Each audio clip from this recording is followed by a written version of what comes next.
आज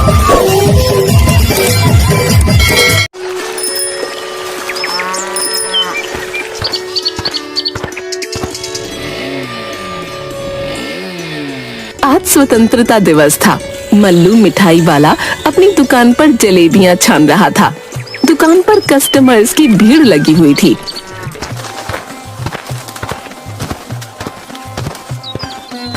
मल्लू भाई, जलेबियां कैसे दे रहे हो? 450 रुपए किलो। अरे अभी अभी तो 200 रुपए किलो जलेबी दे रहे थे। 1 घंटा 2 गुना से ज्यादा कैसे दाम बढ़ गया? आप ठीक कह रहे हैं सरपंच जी, लेकिन 1 घंटा पहले एक भी कस्टमर मेरे दुकान पर नहीं थे।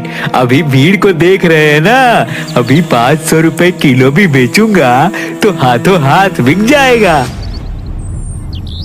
इतना लालच ठीक नहीं मल्लू, भगवान से डर। इतना लालच ठीक नहीं।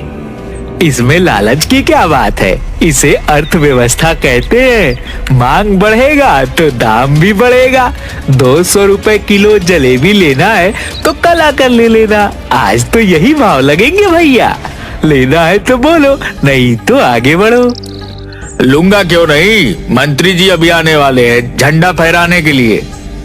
ये लो 4500 रुपए, 10 किलो जलेबी तौल दो। उधर मल्लू का बेटा मग्गू के स्कूल में मास्टर साहब मग्गू से बोलते हैं, बच्चों, आज हम सभी के लिए बहुत ही महत्वपूर्ण दिवस है। आज ही के दिन हमारा देश अंग्रेजों के गुलामी से आजाद हुआ था। आज हम लोग शपथ लेते हैं कि हर गलत करने वालों का विरोध करेंगे, चाहे वह अपना ही क्यों ना हो। जी सर, हम शपथ लेते हैं कि हर भ्रष्टाचारी का हम विरोध करेंगे, चाहे वो कितना भी अपना क्यों ना हो। शाबाश बच्चों, अब कुछ ही देर में प्रिंसिपल सर झंडा फहराएंगे। मग्गू, तुम 1-2 लड़कों के साथ जाकर अपने दुकान से 10 किलो जलेबी ले आओ।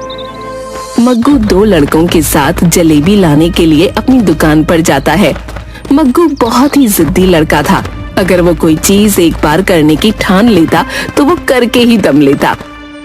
पिताजी, ये लो 2000 रुपए, स्कूल के लिए 10 किलो जलेबी दे दो। बेटा 2000 नहीं, 4500 रुपए लगेंगे 10 किलो जलेबी का। अरे पिताजी, 200 रुपए प्रति किलो के हिसाब से 10 किलो जलेबी के 2000 हुए ना। लेकिन बेटा, जलेबी के दाम 200 रुपए नहीं, 450 रुपए प्रति किलो हो गया है। लेकिन पिताजी, ये तो गलत है, ये भ्रष्टाचार है और हम भ्रष्टाचार का विरोध करते हैं। हम ऐसी लूट नहीं होने देंगे, वो भी आज के दिन। ज्यादा नेता बनने की कोशिश मत करो। लेना है तो लो, नहीं तो फुटो यहाँ से। 450 रुपए प्रति किलो से कम में नहीं जलेबी बेचूंगा। अगर आप सही कीमत पर जलेबी नहीं दे पाए तो हम आंदोलन करेंगे। बोलो दोस्तों, इनकलाब जिंदाबाद, जिंदाबाद, जिंदाबाद। तानाशाही नहीं चलेगी, नहीं चलेगी, नहीं चलेगी। मग्गू वहीं धरने पर बैठ जाता है। इधर लालची मल्लू कीमत कम करने को तैयार नहीं था और उधर उसका बेटा मग्गू काफी जिद्दी था, इसलिए कोई समझौता नहीं हो पाता और मग्गू अपनी ही दुकान के सामने अपने ही पिताजी के खिलाफ धरने पर बैठ जाता है। जैसे ही मास्टर प्रकाश को ये सारी बातें पता चलती हैं, वो घटना स्थल पर पहुंचते हैं। क्या हुआ मग्गू, तुम यहाँ जलेबी लेने आए थे, फिर धरने पर क्यों बैठ गए? सर, पिताजी ने आज जलेबी का दाम 200 रुपये से बढ़ाकर 450 रुपए प्रति किलो कर दिया है, इसलिए हम इस भ्रष्टाचार के खिलाफ धरने पर बैठे हैं। क्यों मल्लू जी, जलेबी के दाम अचानक क्यों बढ़ा दिए? सर, आप तो बच्चों को अर्थशास्त्र पढ़ाते ही होंगे। अर्थशास्त्र हमें बताता है कि किसी भी वस्तु का कीमत उसके मांग पर निर्भर करता है। आज जलेबी का मांग ज्यादा है तो उसकी कीमत भी ज्यादा होगी। ऐसा थोड़े है कि मनमाने तरीके से कीमत बढ़ा देंगे। मैं तो अपने जलेबी की कीमत यही रखूंगा सर। हाँ, अगर आपको दूसरे जगह से लेना है तो यहाँ से 17 किलोमीटर दूर जाकर सस्ती जलेबी ला सकते हो। ओहो, यानी इस गांव में एकमात्र हलवाई होने का फायदा आप उठा रहे हो। मग्गू, क्या करोगे? हमें स्वतंत्रता दिवस आज ही मनाना है, इसीलिए 450 रुपए के हिसाब से ही 10 किलो जलेबी ले लेते हैं। नहीं सर, आप आज के दिन भ्रष्टाचार को बढ़ावा कैसे दे सकते हैं? मैं भी हलवाई का बेटा हूँ। मैं यहीं पर जलेबी छानूंगा और 150 रुपए प्रति किलो जलेबी सभी को दूंगा। 1 घंटे के अंदर मग्गू अपने दोस्तों के साथ मिलकर वहाँ पर तंबू डालकर मल्लू की दुकान के ठीक सामने 150 रुपए किलो जलेबी छानकर बेचने लगता है। देखते ही देखते मग्गू की दुकान पर भीड़ लग जाती है। मल्लू के सारे कस्टमर्स मग्गू की दुकान पर आ जाते हैं। मल्लू का लगभग 1 क्विंटल छानी हुई जलेबी वैसे ही पड़ी की पड़ी रह जाती है। बबली, बबली कहाँ हो? बाहर आओ। देखो अपने लाडले को क्या कर रहा है। अरे क्या हुआ जी, क्यों आसमान सर पर उठाए हो? अपना मग्गू दुकान खोले हुए है और उसकी दुकान पर भीड़ लगी हुई है, तो आपको क्यों जलन हो रही है? सारी दुनिया चाहती है उसका बेटा आगे बढ़े और एक आप हो। सारी दुनिया अपना बेटा को आगे बढ़ते देखना चाहता है, लेकिन यह नहीं कि बाप को पीछे छोड़कर और घाटे में व्यापार चलाकर कोई आगे बढ़े।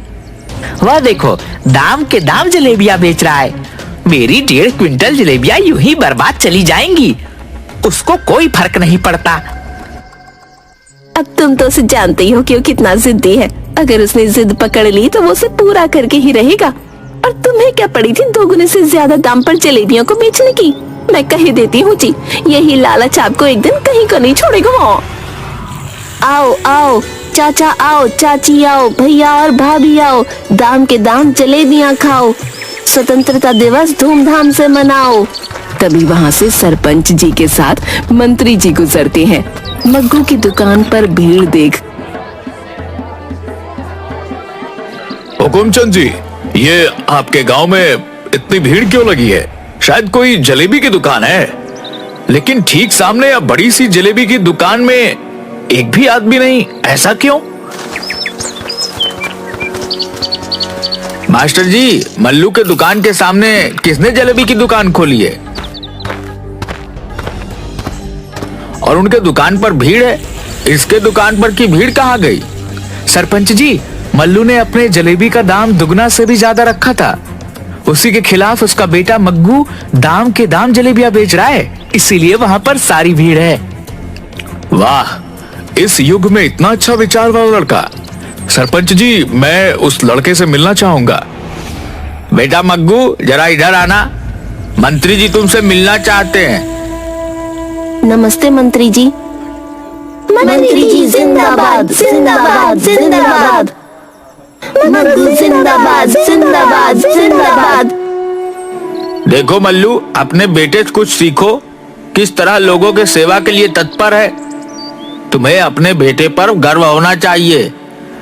क्या खाक सीखे? इस नालायक ने अपने धंधा में कुछ भी नहीं कमाया और मेरा धंधा भी चौपट कर दिया। 1.5 क्विंटल जलेबियां मेरी बर्बाद हो गई। जितना मैं सुबह से कमाया था सब घाटा में चला गया इस नालायक के चलते। अरे पिताजी, साधारण कमाई से भी काम चल सकता है। अगर सही कीमत पर आप जलेबियां बेचते तो भी बहुत कमाते, क्योंकि गांव में सिर्फ आप ही एक जलेबी बनाने वाले हैं। अच्छा, मंत्री जी ने जरा पीठ क्या थपथपा दी, तुम तो नेता जैसी बात करने लगे। अरे बेटा, नमक, तेल, ईंधन, इन सब का जब इंतजाम करना पड़ेगा तो सब अच्छी बातें धरी की धरी रह जाएंगी। बच्चों कोई दाम नहीं देगा। बाप पड़ा ना भैया, सबसे बड़ा रुपया, समझे?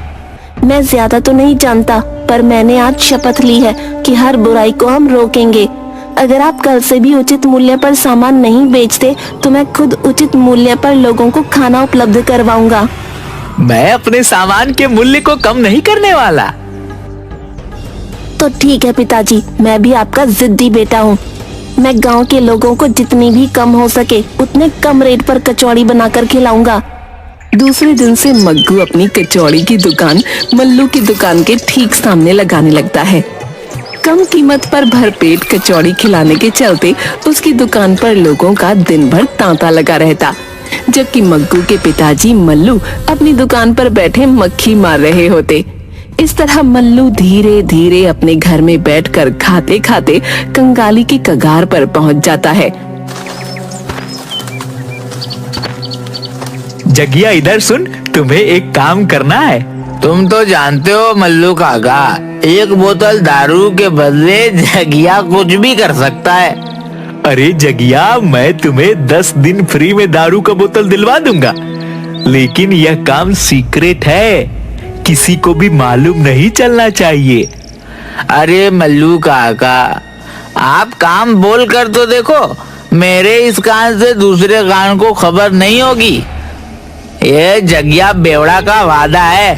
तो ठीक है, ये लो जमाल गोटा का पुड़िया, और मग्गू के कचौड़ी में कैसे इसे डालना है ये तुम जानो।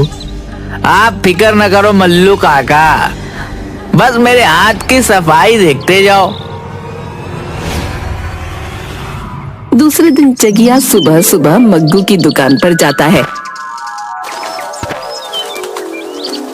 मग्गू, मुझे बहुत भूख लगी है, 2 दिन से कुछ खाया नहीं, मुझे कुछ खाने को दो। जगिया, अभी अभी तो दुकान खोलने जा रहा हूँ, इतनी सुबह मैं खाना कहाँ बनाऊंगा, अभी तो सारा इंतजाम ही कर रहा हूँ।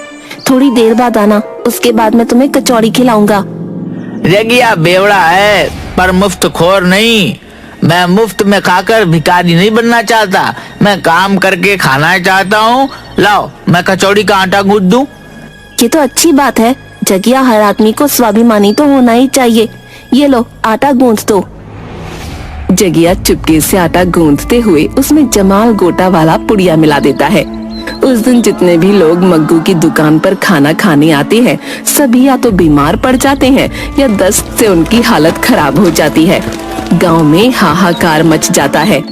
सरपंच जी, मैं ना कहता था कि घटिया सामान इस्तेमाल करने से कभी भी बड़ी घटना घट सकती है। सस्ते सामान का यही नतीजा है। मैं भले ही कुछ ज्यादा कीमत पर खाना खिलाता हूँ, लेकिन मेरे खाने से आज तक गांव में कोई बीमार नहीं पड़ा। वैसी बात नहीं है मल्लू, मग्गू का दुकान खुले हुए आज 6 महीना हो गए।